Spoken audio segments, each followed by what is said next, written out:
verse number 15 says, when the crowd saw Jesus, so in other words, look at me for a second. The crowd is faced this way, dealing with the disciples.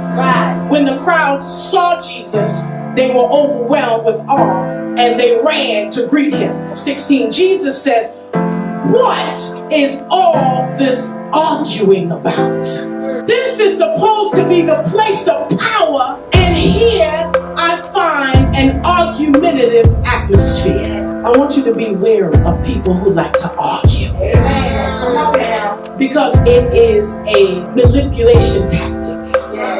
People who want to continue to argue, what they're trying to do is keep you as far away as possible from the real issue at hand. Just think about it. We've all been in an argument before. If you argue over and over and over again, by the time you finish, you can't remember what even started the argument.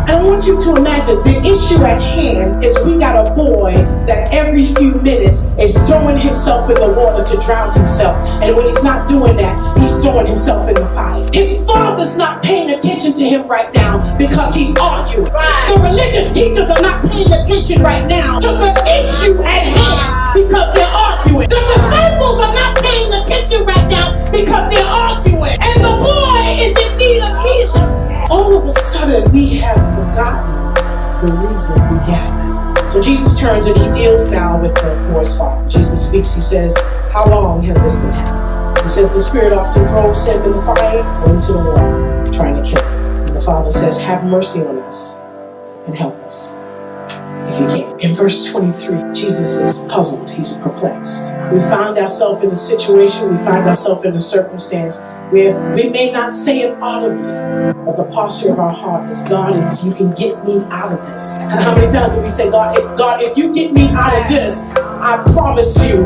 I won't do it again. And we make all kinds of promises to God. He says, what do you mean, if I can? He says to him, anything is possible if a person believes.